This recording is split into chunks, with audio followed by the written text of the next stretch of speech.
I promised by this weekend that we would look at what and why we are in the state that we're in.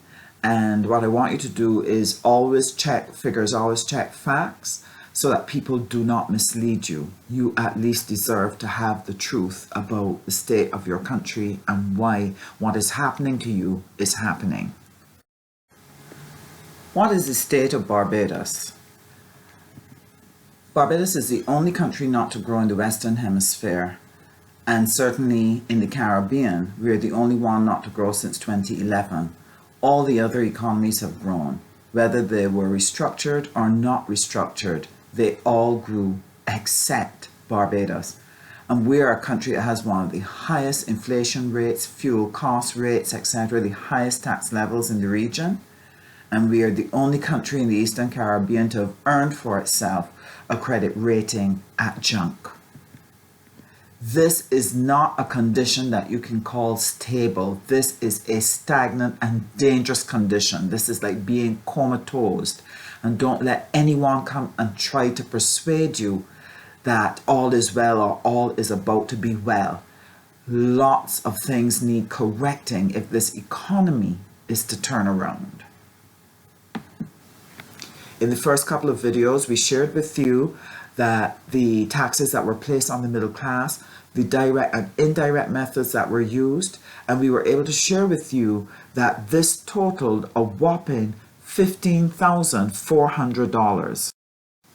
Every year, this government has taken an additional $15,400 per annum in addition to regular taxes from out of middle class households. The figure is probably around $7,000 for the average working class household. And this was justified on the basis that we were going through an international recession and that the government had to protect the foreign reserves, and this was why they could not provide a stimulus.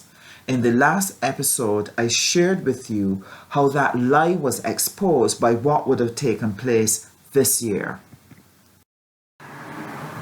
Recent events have shown that for this year, our foreign exchange dropped by an additional $447 million at a time when government claims that tourism had grown by 6% and cost of fuel would have dropped by about $400 million, and therefore our foreign reserves should actually have been greater. But we have now slumped to 13 weeks of cover. This government and the Minister of Finance, the central bank governor, all claimed that the reason for the austerity measures, the reasons why we could not have stimulus, was because they wanted to protect the foreign reserves, which were cruising at 16 and 21 weeks of cover. Yet when we could hit 13 weeks, which is the minimum safe level, we could now be told that large amounts are unnecessary, therefore making the pain of the taxation used by this government, the policy of the medium-term fiscal strategy, a wreck on the Barbadian economy, a pain that we were made to bear for nothing. Why would a government pursue such a policy? And constantly they will use the excuse, there's an international recession. Well, let us look at what was the impact of the international recession on the Barbados economy and separate that out from bad policy initiatives put on this economy by the Democratic Labour Party. The international recession will affect Barbados at 3 points: tourism, international business, and inflation. Because we import all of our goods, any rise in costing goods outside of our borders will result in higher prices here in Barbados in the supermarket. So let's see what was the impact. The Barbados economy, which is reflected in the gross domestic product number, look at the trend of its growth and decline between 1994 and 2014. That way we can see the impact of the two things, policy and the recession. In 1994, the Barbadian economy was a $4 billion economy. The Barbados Labour Party grew it to a $9 billion economy, the only territory in the Caribbean to actually double its size during this period. That is a reflection of sound economic management and the international conditions. In 2008, you saw the impact of the international recession beginning to bear down. It actually started from 2006. The decline then down to the 2014 position is a reflection of the two things, recession and economic policy. The impact is actually greater than it's reflected on this chart, because if your economy produces 1,000 units this year and you sell it at $10, your economy will be a $10,000 economy. If your economy produced less units the following year at 900, but through inflation, you then charge $15 for each unit, your gross domestic product will be over 12,000. So your figure will actually grow when in truth and in fact, your actual unit output would have decreased. So with a 30% inflationary impact on the gross domestic product, despite that, the Barbadian economy still reflected a deterioration in its condition, which means that our gross domestic product is actually lower than is being shown here. What was the actual impact of the international recession? Tourism then declined by 11% over the period. International business declined by about 2 or 3%. I don't have the exact figure, so I don't want to overstate it. Hopefully I will get the full figure later. Inflation internationally actually fell, while local inflation rose and galloped by another 30%. And that is part of the impact of domestic policy. It is not an impact of the international recession. In our next slide, you will see what impact it had on government revenues, that those actually remained fairly stable except in the year after taxation, when taxation reduced consumer spending the following year and therefore reflected itself in reduced VAT and reduced corporate taxes, so that government actually produced its own decline.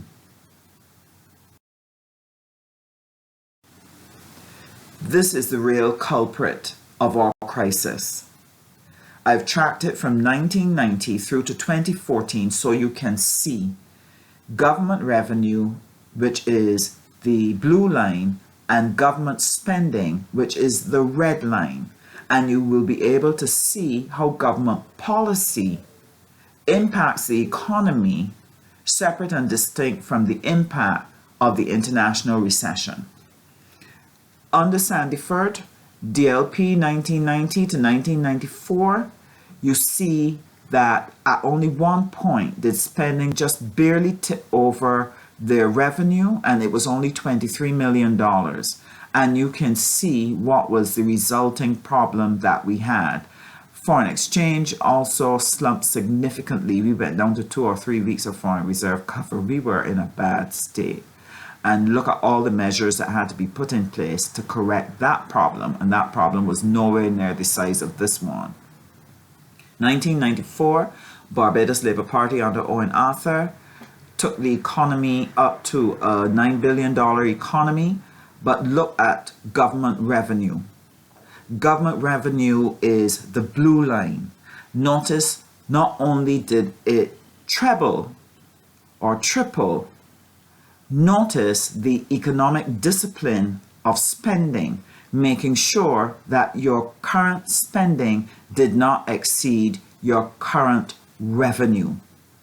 That is good economic management, and what you do is you take all of that growth and you expand the quality of life of your citizens and the strength and the growth of your enterprises to position your economy for future growth. That's what is reflected there, sound economic management.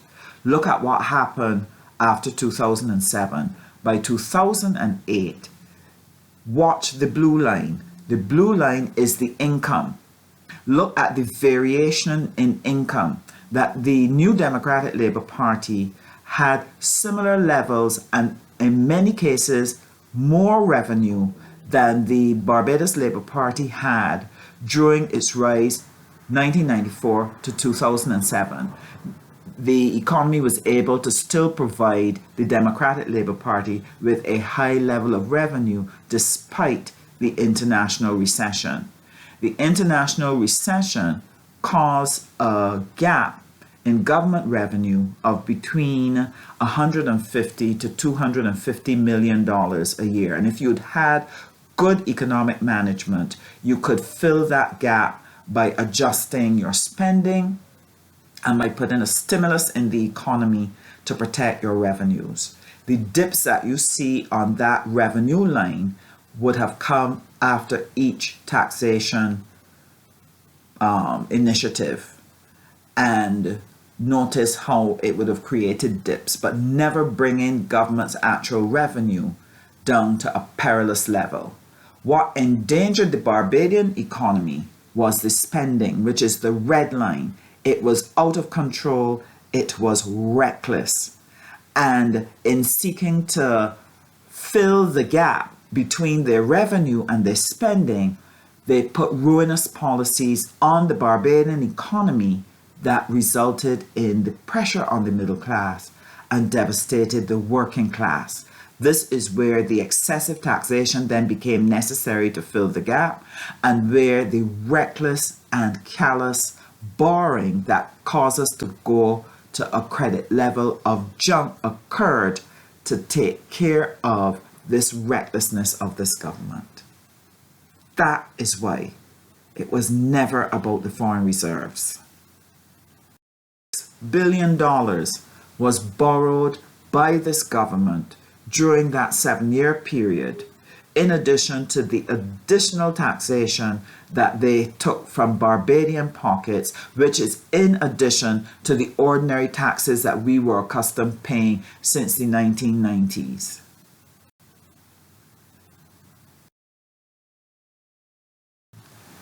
But what happened with all of this additional money? It certainly was not spent in these areas. Tourism is still crying out for more money to be able to compete and be effective and to do marketing, international business as well. There was very little done in terms of infrastructure, and we know what happened in education and health. What was that money spent on?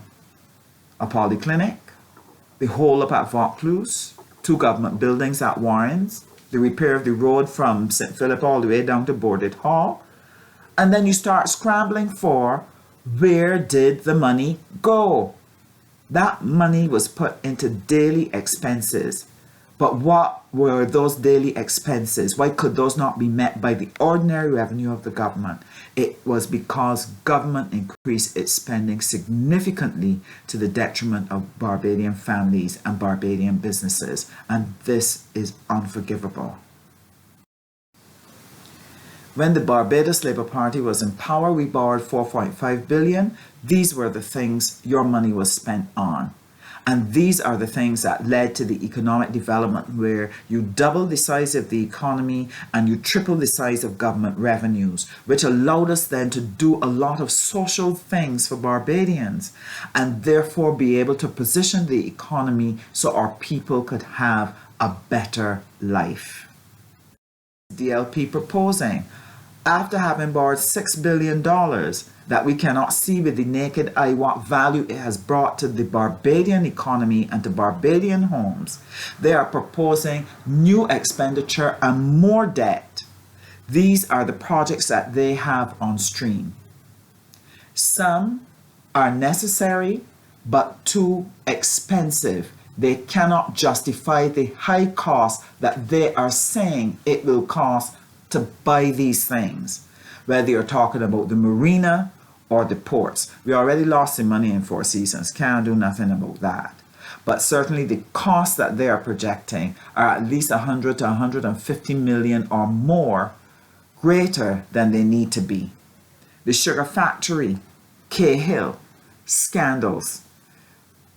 How can you build a factory for $500 million when it's possible to do the same factory at $220 million? And for an industry that is only producing under 10,000 tons of sugar, is this really a priority for taking the Barbadian economy forward when tourism desperately needs it? Cahill, I don't have to speak about that. That has been properly and well ventilated.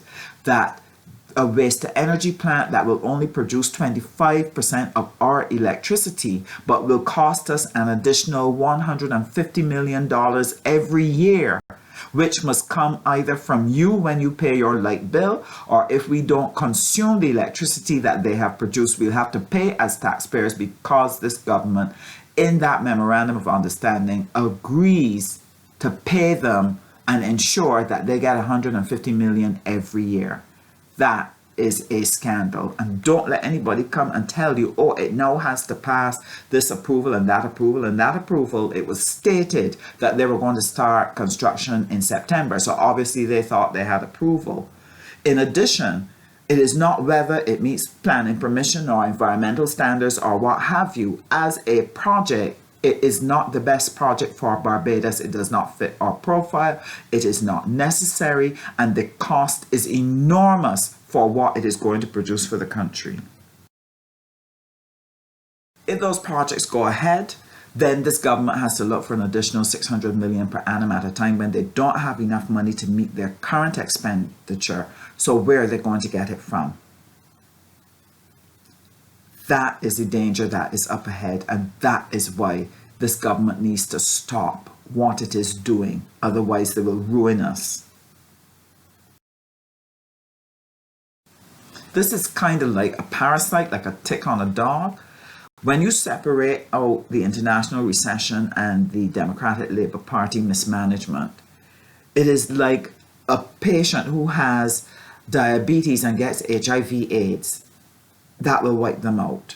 Or chikungunya and kidney disease. It will look like the kidney disease took you off, but the chikungunya is what undermined you completely and made it impossible for you to retire, to recover. It's like looting during a natural disaster. That is what the DLP and its mismanagement of the medium-term fiscal strategy has been to the Barbadian economy in the midst of the worst recession. They're just like a tick on a dog.